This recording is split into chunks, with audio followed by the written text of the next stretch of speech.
Welcome everyone to this year's Loring Sabin Ensign Lecture.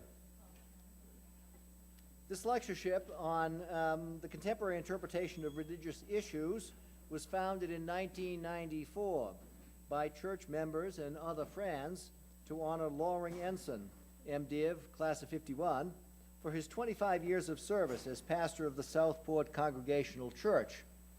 Past lecturers have included Mark Jordan, Mary McClintock Fulkerson, Don Cupid, Nancy Ammerman, Avery Cardinal Dulles, and Margaret Farley. To introduce tonight's lecture, I'm going to call on Emily Towns.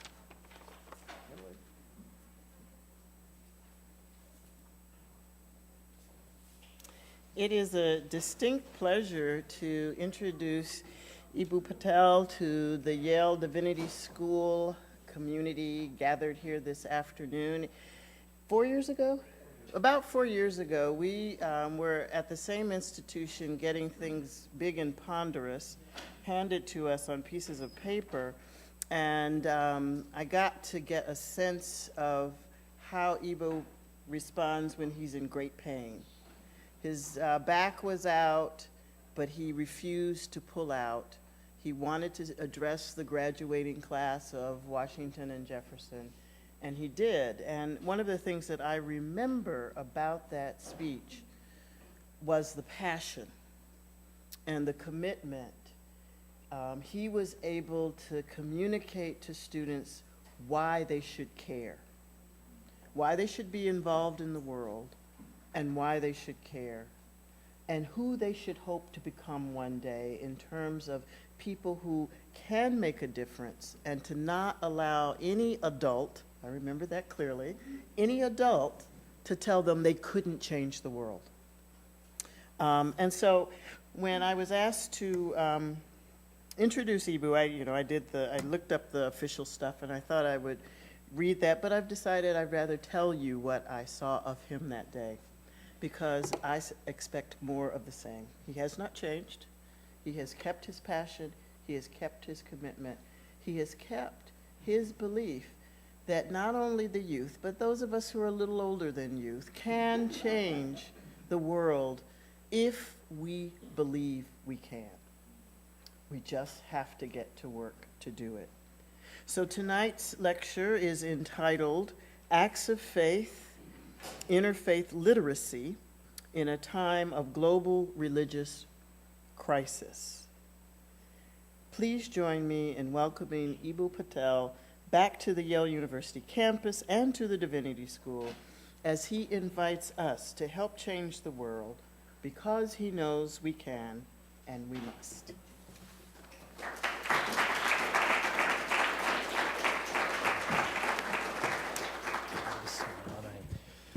So here's to combining the passionate and the ponderous. No place better than a divinity school to do that, I think. I'm very, very proud to be here. I'm proud to be amongst many friends and colleagues in the work of interfaith cooperation. Chaplain Kugler, Professor Wolf, Joseph Cummings, Dean Towns, many, many others. About a quarter of Americans know that most people in Indonesia are Muslim. About half know that Joseph Smith was Mormon, the Dalai Lama Buddhist, or that the Quran is the holy book of Islam. Pew asked 32 such questions to a random sample of over 3,000 American adults. Respondents got, on average, 16 questions right. That's 50%. It's an F. These results did not surprise Professor Stephen Prothero, whose 2007 book, Religious Literacy, put the question of how much our nation knows about religion on the map. Prothero opens his book with the following lines.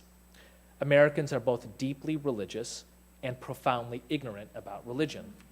They are Protestants who can't name the 4 Gospels, Catholics who can't name the 7 sacraments, Jews who can't name the 5 books of Moses. One of the most religious countries on earth is also a nation of religious illiterates. For Prothero, this is not just a question of whether America is full of faithful individuals or people of sound moral character, but whether we are populated by competent citizens. What we do or don't know about religion impacts whether we have the vocabulary to follow presidential races, foreign affairs, domestic politics, or civic issues. we simply can't be good citizens unless we know something about our own faith and the faiths of our neighbors, whether they be next door or somewhere around the world. For Prothero, the solution is to teach religious literacy as broadly as possible. He suggests one required class in the Bible and one in world religions for high schoolers, and a more sophisticated religious literacy requirement for college students. Prothero maintains that such courses should, quote, stick close to the facts, without veering too deeply into character formation or theological education. A just the facts approach is less controversial and therefore less likely to get pushback regardless of your point of view, whether it's about multiculturalism or it's about Christian formation. Looking back on the questions on the Pew Quiz, I couldn't help but think Christopher Hitchens would do pretty well on it. In fact, my guess is that he would be amongst the small percentage of Americans to get every single question right, including the one about Mother Teresa's faith being Catholic. But Hitchens wouldn't leave it at that. He would likely follow up by telling you that Mother Teresa was a supporter of dictators, an oppressor of women, the ghoul of Calcutta, a fraud, a fundamentalist, and a fanatic. For Hitchens, this is not entirely Mother Teresa's fault. She is, after all, part of an institution, the Catholic Church, that is fraudulent, fundamentalist, and fanatical. That is not entirely the Catholic Church's fault. It is simply an expression of a tradition, Christianity, which is fraudulent, fundamentalist, and fanatical, which is not entirely Christianity's fault. It is, after all, a religion, and religions are inherently, according to Hitchens, fraudulent, fundamentalist, and fanatical. And so the story goes in Christopher Hitchens' God is Not Great and his other writings about religion. These 1,000+ year traditions, which claim billions of adherents, do nothing but poison their believers, and those believers dutifully go out and poison the world. Hitchens manages to say some nice things about Martin Luther King Jr. and then justifies his compliments by saying King's heroism had in fact nothing to do with religion. We might well be amazed by both the breadth of Hitchens' knowledge and also the bias. To state that King's heroism had nothing to do with his faith is simply wrong. It flies in the face of what King said about himself, which is, at one point, that many people want to make of me many things. But at bottom, I'm the son of a Baptist minister, and I am the grandson of a Baptist minister. And my commitment to Jesus Christ is higher than my commitment to anything else, to nation or race or creed. To focus on the parts of Mother Teresa's politics that Hitchens might disagree with, to write churlishly that those who supported her Catholic order did it only to assuage their own guilt, or that those who visited her inevitably came back disillusioned, is to ignore the core of Mother Teresa's life. That is, the service that she performed for thousands and the inspiration she provided for millions. It's a bit like telling the story of America as running from slavery to segregation, leaving out the Declaration of Independence, the Civil Rights Movement, and the election of Barack Obama. Imagining how well Hitchens might perform on a religious literacy quiz and what commentary he might offer along the way reveals something about the nature of religious literacy. If an important part of good citizenship is an appreciative understanding and a respectful relationship with the diversity of people who make up our local, national, and global community, a just the facts approach does not necessarily get us there. Let me be clear. Recognizing the limits of religious literacy is not the same thing as denying its usefulness. For me, Prothero's project is powerful in many ways. Locating religious literacy in citizenship rather than the dimensions more commonly connected to faith, morality, character, theological formation, I think is an important move. Suggesting that knowing religious facts is as important for high school graduates as knowing scientific facts is a powerful metaphor and something I happen to agree with. Furthermore, a just the facts approach undoubtedly makes such a project less likely to invite controversy. Finally, It's a little unfair to use Christopher Hitchens as an example. He is not, let us say, a typical person. The breadth of his knowledge, the intensity of his opinions, and the sheer volume and velocity of his articles, books, and interviews puts him in a unique category.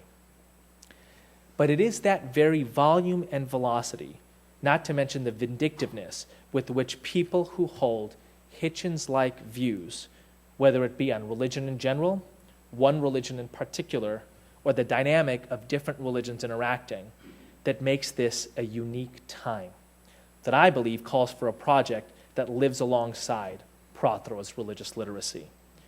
As Prothero points out, our public discourse, driven by politicians and media figures, is indeed awash in religious references. But it's hardly a just the facts discourse. Take, for example, the talk about Sharia law. America is experiencing an Islamist cultural political offensive designed to undermine and destroy our civilization, says Newt Gingrich. According to him, the major form that this is taking is stealth jihadists within the American Muslim community calling for the imposition of Sharia law in this country.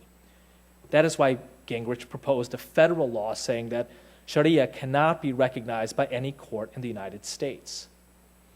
That gave a boost to the anti-Sharia movement in Oklahoma, which passed a referendum on the matter that got 70% of the vote in a nation with fewer than 30,000 Muslims, or less than 1% of the population.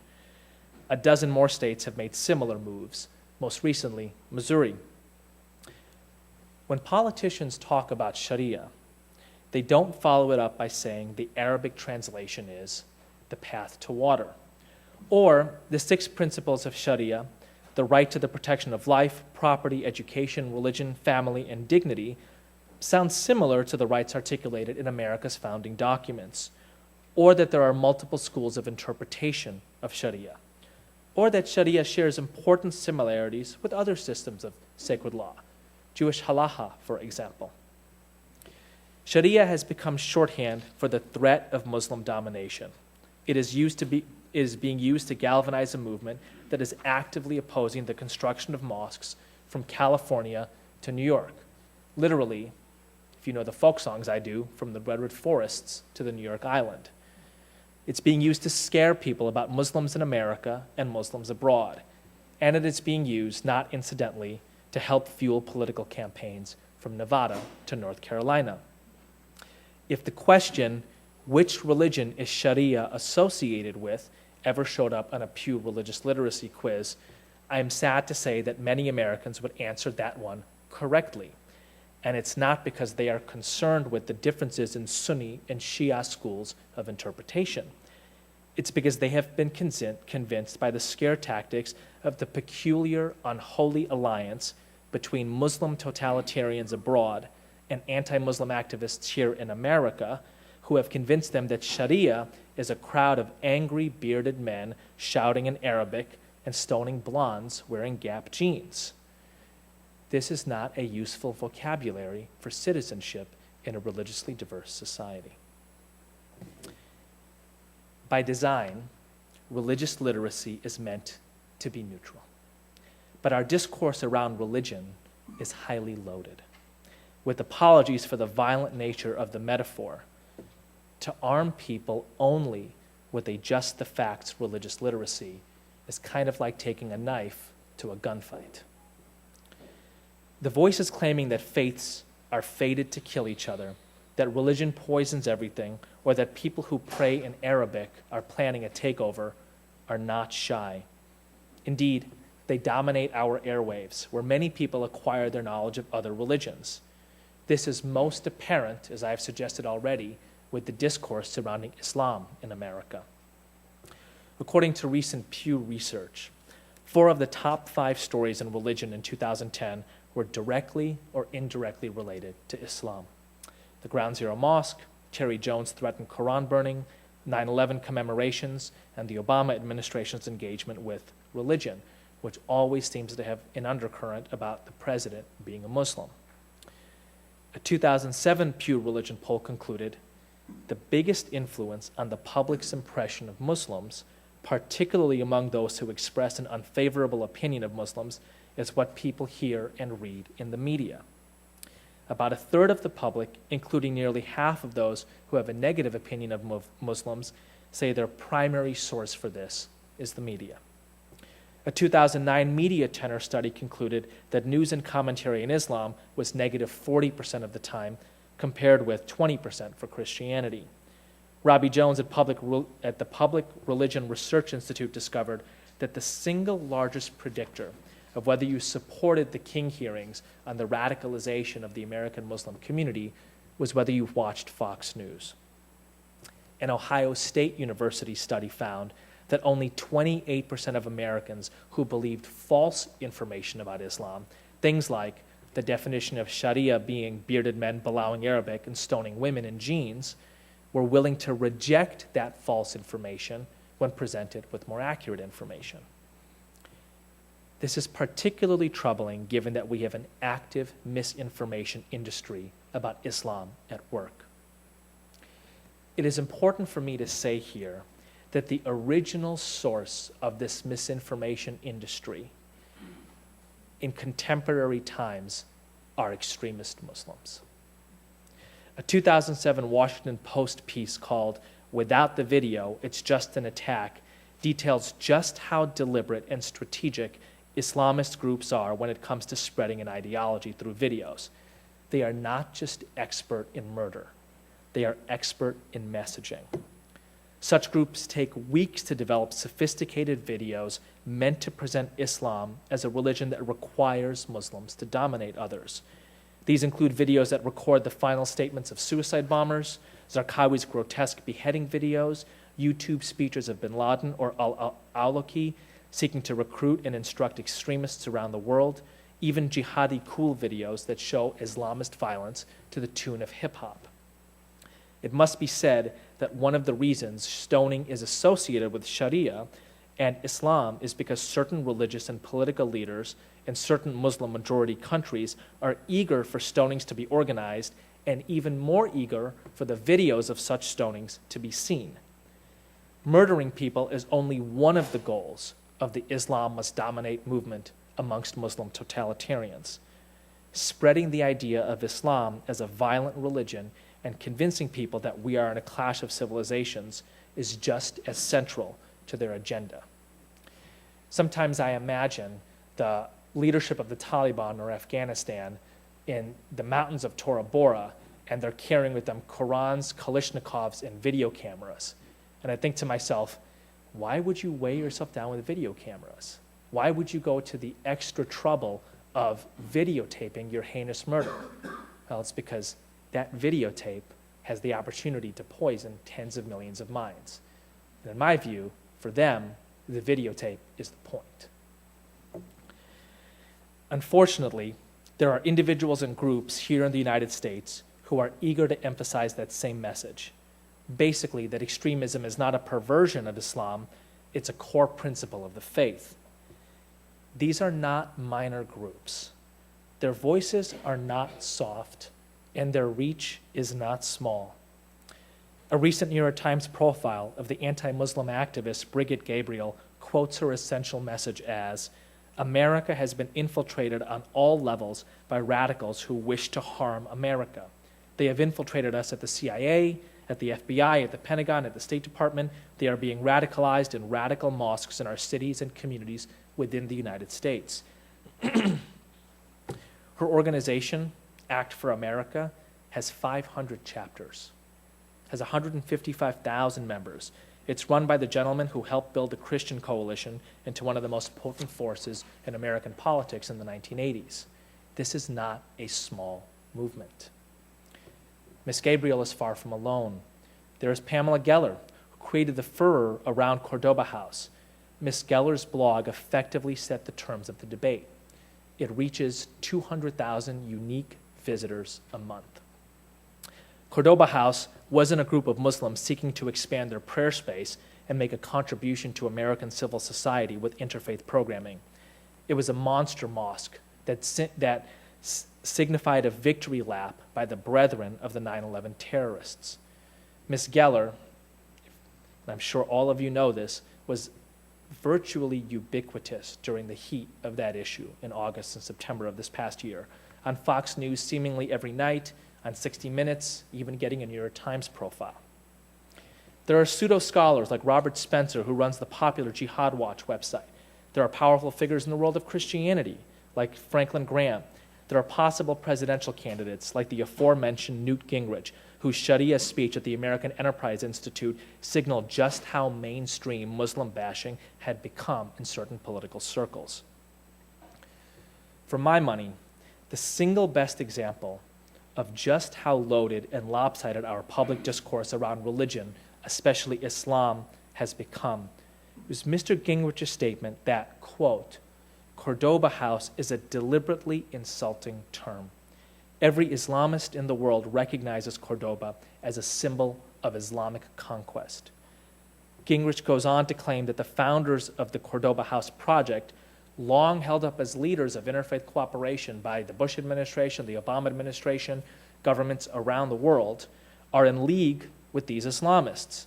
Gingrich puts it this way, quote, it is a sign of their contempt for Americans and their confidence in our historic ignorance that they would deliberately insult us this way. Here's why I find this shocking.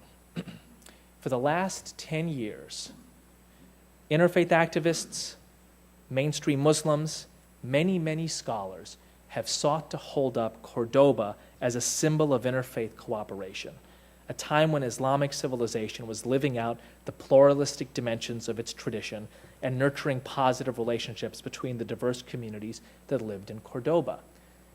I think the most beautiful book on the subject was written by the Yale scholar Maria Rosa Menachal, called The Ornament of the World. Gingrich, who has a PhD in European history and knows full well the standard positive narrative about Cordoba, is effectively saying a piffle for your piddly interfaith organizations and scholarly books, for all the years that you have spent defining Cordoba as the positive potential of Muslim civilization and interfaith relations. Watch me turn all of that upside down in 2 sentences in this one speech. There is a lot at stake here. One thing, of course, is the treatment of a minority community in the United States, which connects directly to American principles of religious freedom, equality, and justice. At some point, repeating pointedly prejudicial language becomes harassment, which could well inhibit people from practicing their faith. This is certainly the case where mosques are being opposed. But think about the millions of everyday examples of cases that don't make the headlines. I have a 15-year-old nephew in Houston, goes to an excellent public high school in the suburbs of Houston, and he tells me that the worst days of the year for him in school are pizza day. And I'm like, are you not a male teenage boy in America? What is wrong with you? And he says that the school normally just orders pepperoni and sausage pizza. He has to special order cheese.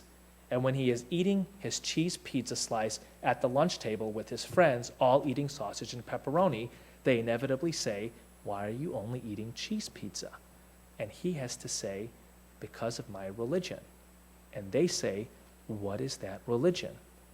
And he hates to say Islam, because that lets forth the stream of teenage invective. Osama bin Laden, towel head, etc., etc. Look, at some point, 15-year-old Muslim kids just say to themselves, I might as well just eat pepperoni, right? Maybe I shouldn't fast during Ramadan. Maybe I shouldn't tell people that I take days off during Eid. Right? At some point, the levels of bigotry in the culture inhibit people from practicing their faith, if not in structural ways, in cultural ways. This is not just about Muslims. This is about America.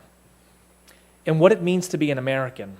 Michael Walzer, the political philosopher, points out that political theorists since the Greeks believed that participatory politics, democracy, could only exist in ethnically and religiously homogeneous nations. Quote, one religious communion, it was argued, made one political community. One people made one state. Pluralism, in the strong sense, which is one state, many peoples, is possible only under tyrannical regimes. Walzer ends that section and begins a new one with this line, except in the United States. America ushered in a very new idea, a place where people from the four corners of the earth gather to build together a nation. As our first president, George Washington, said, the bosom of America is open to all nations and religions. President Obama echoed this in his inaugural address. Our patchwork heritage is a strength, not a weakness. We are a nation of Christians and Muslims, Jews and Hindus and non-believers. We are shaped by every language and culture, drawn from every end of the earth. Diverse civil societies live or die on relationships between their different communities. One of the things I say to idealistic young people who tell me how great diversity is, listen, Baghdad's diverse. It's also arguably, for the past 7 years, been a religious civil war.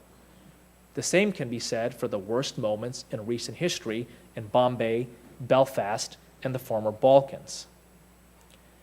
The discourse around Muslims recalls in our culture the darkest moments. Racism, anti-Catholicism, anti-Semitism. The no Sharia signs feel remarkably like the no popery signs of the late 19th and early 20th centuries.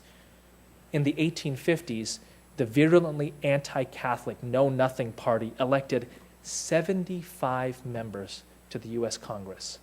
Several state legislatures, including Massachusetts, were almost entirely filled with Know Nothing candidates. While the anti-Muslim political movement is nowhere near that successful, what wonders what might happen to Newt Gingrich's political fortunes if, God forbid, another high-profile terrorist attack occurs in the next few months and extremists who purport to be Muslims are the perpetrators. In 1790, President George Washington received a letter from Moses Sessions, the leader of the Hebrew congregation of Newport, Rhode Island. Sessions was worried about the fate of Jews in the new nation. Would they be harassed, hounded, hated, as they had been for so many centuries in Europe? Washington replied to his countrymen, "The government of the United States gives to bigotry no sanction, to persecution no assistance, requires only that they who live under its protection should demean themselves as good citizens. May the children of the stock of Abraham who dwell in this land continue to merit and enjoy the goodwill of the other inhabitants." Much is made of the lines that protect the minority community. To bigotry, no sanction. To persecution, no assistance. But I think to Washington, the lines demeaning themselves as good citizens and meriting goodwill are equally important. As the leader of the Continental Army, the first truly national American institution, Washington recognized he was going to need the contributions of a range of groups in America, including Catholic soldiers coming mostly from Pennsylvania and Maryland. Bigotry, especially at that time anti-Catholic bigotry, was a barrier to those contributions. So Washington banned insults to Catholics, like burning effigies of the Pope, told his officers to make sure Catholics were welcomed into the Continental Army, and scolded those who disobeyed with speeches like this: "At such a juncture and in such circumstances, to be insulting their religion is so monstrous as not to be suffered or excused." Washington brought that belief into his presidency. The new nation needed the contributions of multiple communities. America is built on this, and not just in a theoretical way. Consider the contributions of our diverse religious communities, Catholic schools and hospitals, the Jewish philanthropy and philosophy.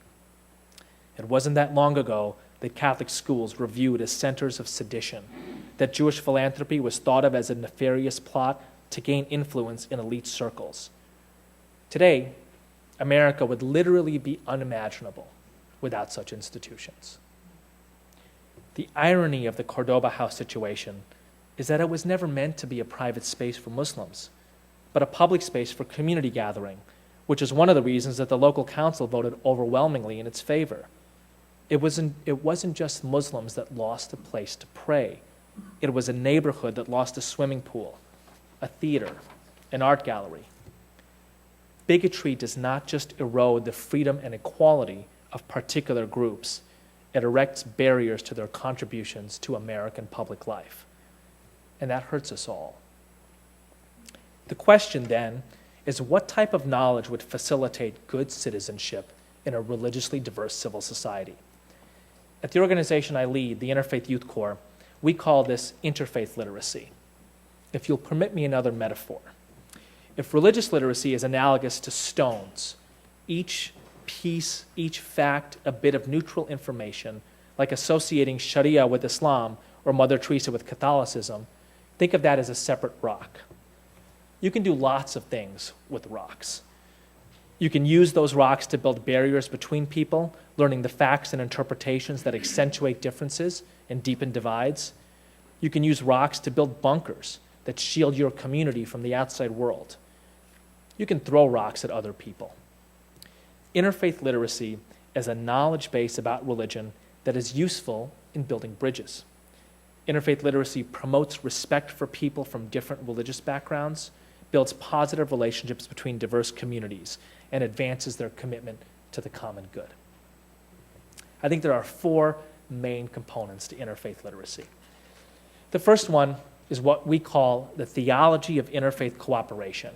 Very simply, it's what is it in your own religious tradition that would inspire, indeed require you to be in positive relationship with people from other religions. Theology of interfaith cooperation makes the stories, history, heroes, poetry, scripture of different religions salient, interprets and applies them to the contemporary dynamic of religious diversity, and strings them together in a coherent narrative. The result should be that young people in their faith formation get a clear sense that as a Christian, a Muslim, a Jew, a Hindu, my faith teaches me to engage with people from other religions in ways that advance equal dignity and mutual loyalty. There are robust theologies of racial reconciliation, robust theologies of environmental stewardship. I think what we need are theologies of interfaith cooperation. By the way, these things exist. There are people in this room who have done a great job in advancing such things. Professor Wolf is one of them. Paul Ninner has done it in Catholicism. Farid Essaq has done it in Islam. Jonathan Sachs has done it in Judaism. My particular concern is how widespread, how deep this is. And I want to give you a quick example. One of my colleagues who I started the Interfaith Youth Corps with is an evangelical Christian who grew up going on mission trips, going to church every Sunday, going to Bible study every week. She was a deeply devout and Christian who had learned a great deal about her religion the way it was taught to her in her church outside of Minneapolis. In the 1990s, she was a student at Carleton College, and a mosque was burned down in the Twin Cities as a result of arson. And as the leader of her Christian group on campus, she was on a listserv with the religious leaders of all religious groups in Minnesota, and received an email that said, "Will you come to a candlelight vigil opposing the arson of this mosque?" Being a witness to this. In April, every kindness bone and every Christian instinct inside her said, "Of course I'll come. It's terrible that your mosque got burned down." When she brought this to the Christian group on campus, people denounced her as supporting devil worship. And the striking thing to me about this story is those people could quote chapter and verse about why Christians should not support a community whose house of worship had been burned down. In fact, should even secretly applaud it. In April, 18 years of going to church every week, 18 years of Bible study, summers and mission trips in Tanzania and Russia, had no response, had no theology of interfaith cooperation, right? I mean, think about this in your own context. If something like that happened in your community and somebody quoted chapter and verse to you about why Christians should not be in solidarity with the synagogue or the mosque or the temple that was burned down, would young people in your faith community be able to string together a coherent narrative, a theology of how their religion inspired them or required them to stand in solidarity with another faith community. Okay? Listen, I know this from personal experience. There was a time in my high school career when one of my Jewish friends was getting slammed on for being a Jew. You know, thugs going after him, shouting anti-Semitic things in the hallways, pushing him around, scrawling anti-Semitic things on classroom desks, and I didn't do anything. And a couple years later, my friend called me on it and basically said, hey, look, I can endure the terrible acts of thugs. What I couldn't understand was why you remained silent. And it was humiliating, because I didn't know why I remained silent either. It was just weakness, right? It was just a total lack of courage. And when I told my dad about that, my dad was so furious at me. And not just because I had failed my friend as a friend, but he said I had failed Islam, right? I had failed in being a Muslim. And that was one of the things which led me back into a deeper study in connection with my tradition, right? The beautiful line in Surah 49 of the Holy Quran, it says that God made humankind into diverse nations and tribes that we may come to know one another. The story in which the funeral of a Jew passes the Prophet Muhammad and he stands up in respect. Another beautiful story in which a group of Christians come to the Prophet in Medina and argue theology with them, argue about the nature of Jesus. And it's a heated argument. Muslims and Christians have very different views of Jesus. And when it was time for those Christians to pray, they asked the Prophet if they could have leave of the city so they could go do their prayers. And the Prophet said, pray in my mosque. Right? It was those stories that I went back to and found in my religion. The poetry of Rumi and Ibn Arabi. In other words, the dimensions within Islam which require and inspire a theology of interfaith cooperation. I mean, maybe the single most powerful example of this in the 20th century for Christians is Bonhoeffer, right?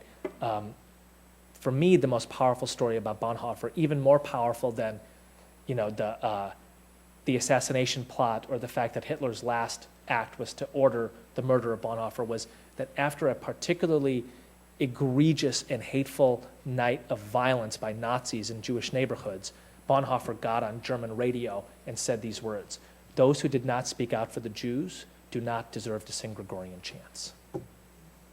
There is a justice requirement in Christianity, right? A solidarity requirement with those who are of a different faith that precedes the privilege of worship. Theology of interfaith cooperation. Part 2, an appreciative understanding of other religions.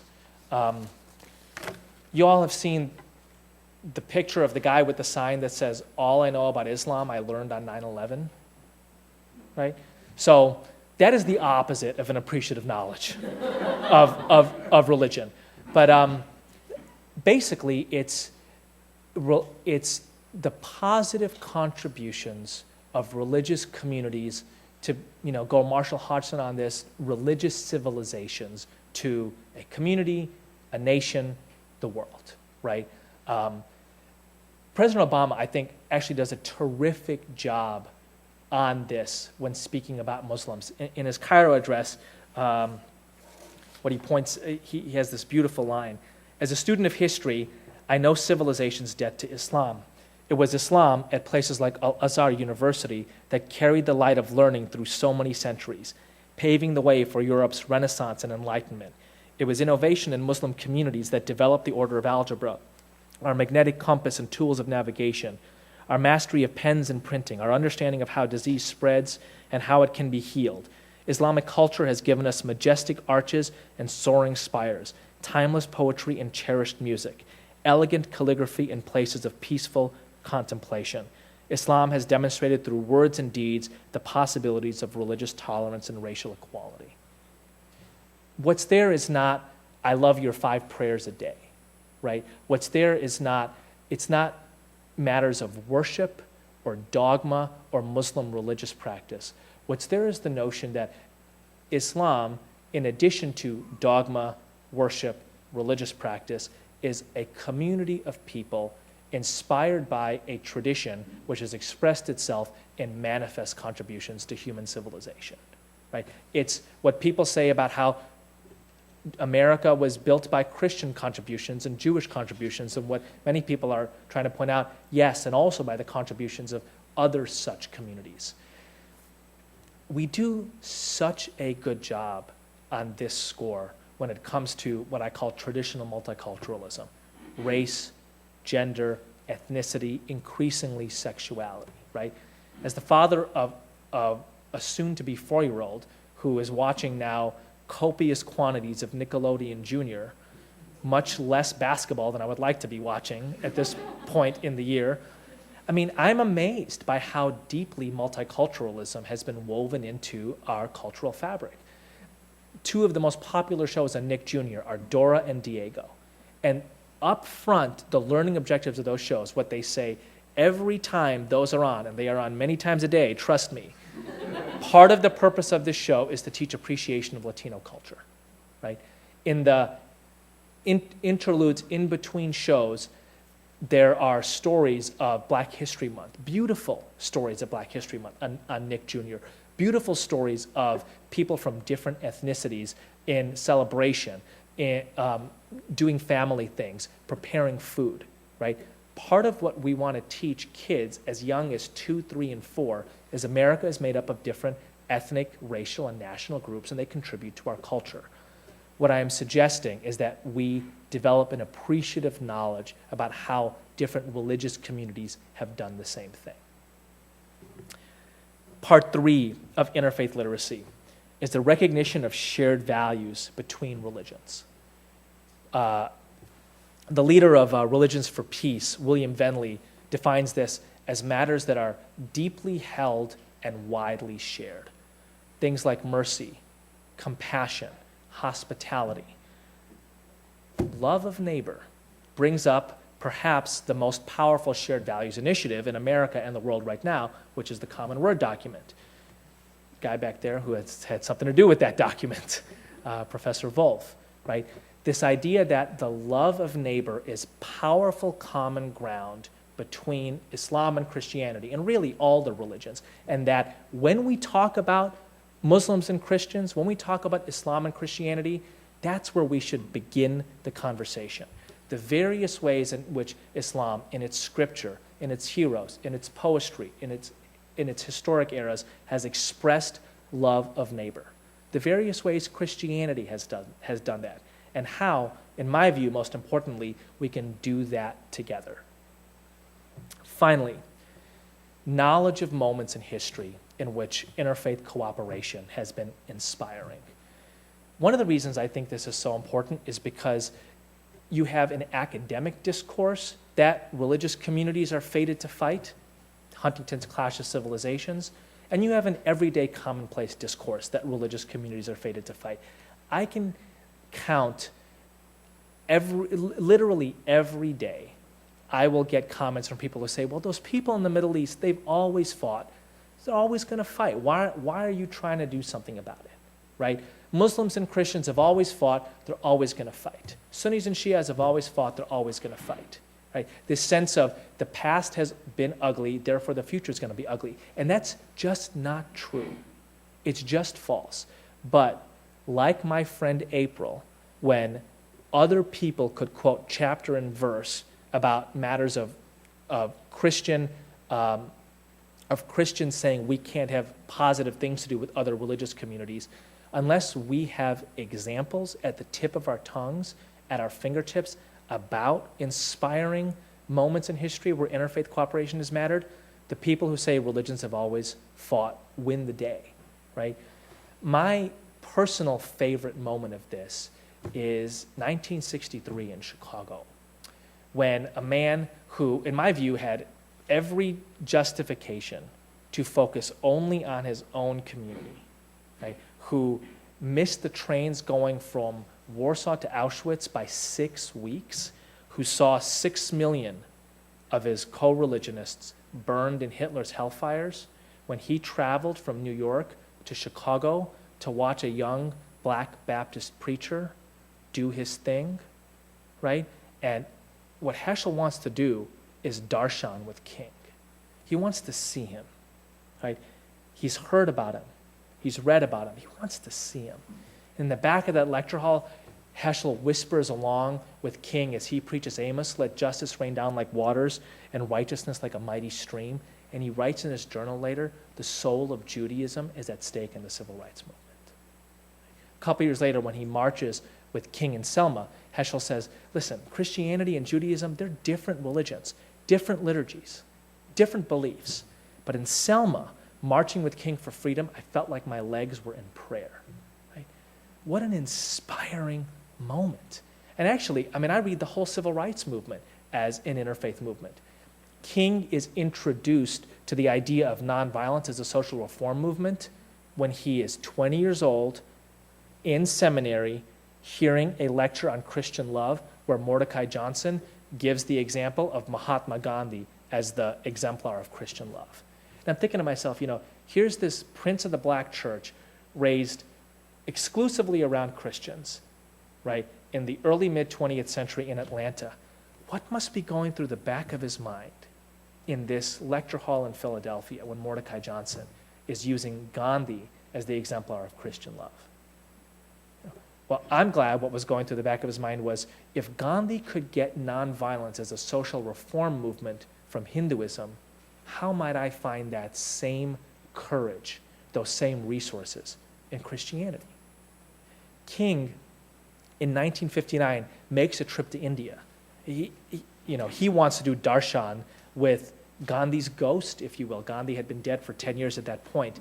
And what King is most struck by is that the Satyagraha movement is not just a Hindu movement. It's an interfaith movement. He meets secularists like Nehru, he meets Buddhists, he meets Christians, he meets Muslims, all who were part of Gandhi's Satyagraha movement. King comes back to his pulpit in this provincial southern city, right? Montgomery, Alabama, small city in the South. He gets up in that pulpit and he gives this sermon. "O God, O Heavenly Father, we call you this name. We know some call you Allah. We know some call you Brahma. We know some call you Elohim. We know some call you the unmoved mover." Threaded through the civil rights movement is this interaction between different religious ideas and different religious people. But if we don't know that history and we don't tell that story, then the folks who advance the clash of civilizations frankly win the day. So, one of the most ambitious things about Prothero's religious literacy project is how widely he thinks it ought to be taught, especially in public schools. Frankly, I am hesitant to make such a claim for interfaith literacy.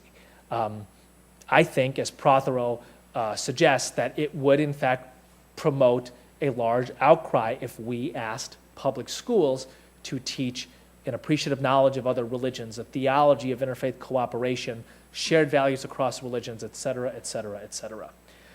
So I think that the institution that is best placed to take this up are institutions of higher education: universities, divinity schools, seminaries. Let me give you 4 reasons why. Number 1, higher education sets the educational and civic agenda for the nation. Campuses help make volunteerism a very important social issue. Multiculturalism, a high priority in our nation's civic agenda. Very frequently, things that take off in our society take off on campuses first.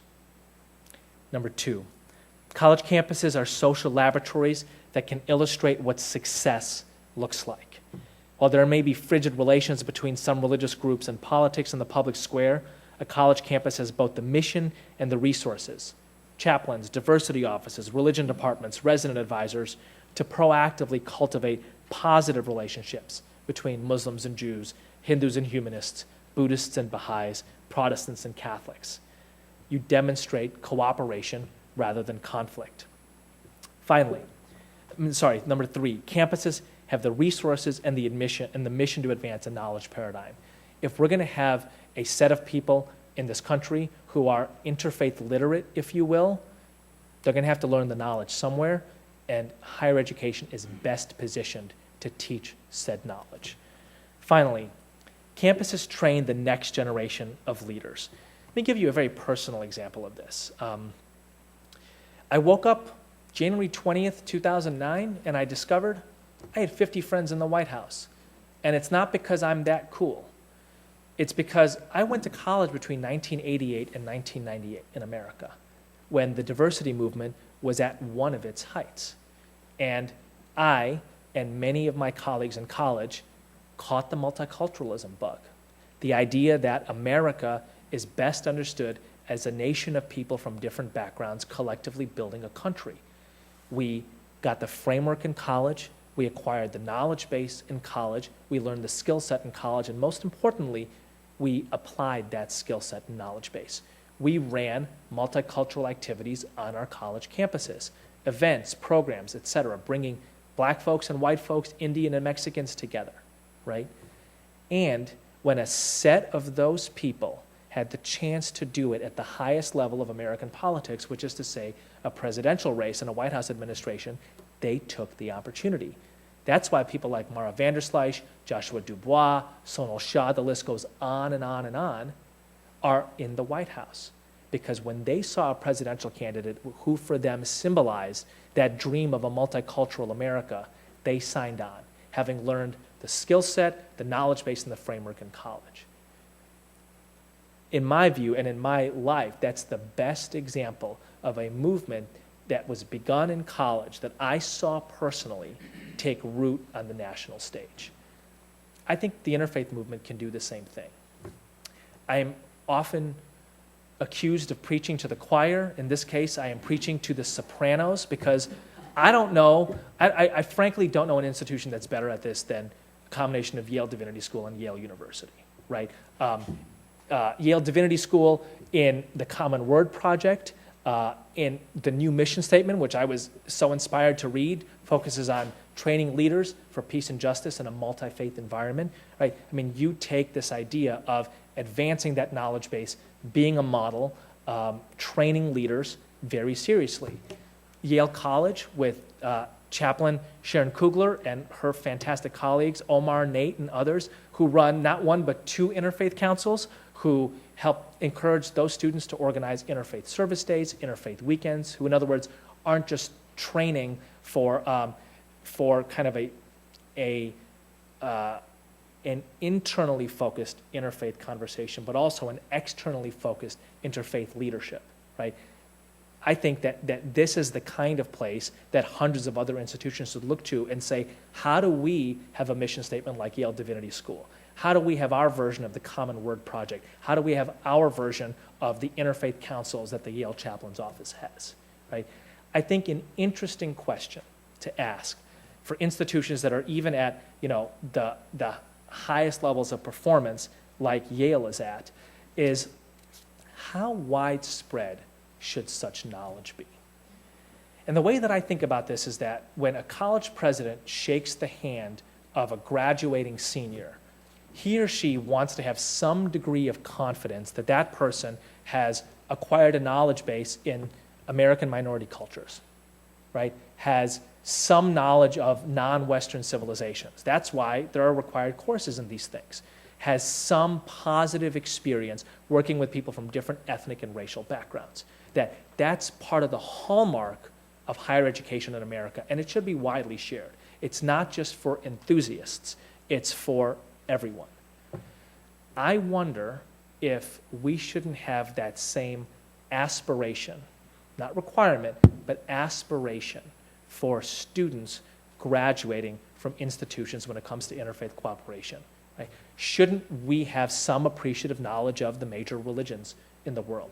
Shouldn't you have had some positive, meaningful encounters with people from different religions on your campus? Things beyond, oh yeah, I had a class with a woman in a headscarf or a guy in a kippah, right? No, I had a robust service project with people from different religions, and we talked about how those different faiths inspired service. Right? Should this be a hallmark of American education? I've talked a lot about bigotry towards Muslims, about how America relies upon the contributions of its diverse communities. I'm aware and I'm honored that I'm at Yale Divinity School, and I want to say a word to you as Christians. When Terry Jones told Nightline that Jesus would burn the Quran, he was sure of it, a lot of people laughed, dismissed him as a kook. But I think he's just on the extreme of something ugly and dangerous happening in this country, and that is a theology of hating Muslims. This is not, I don't like Muslims because their food is strange and smelly.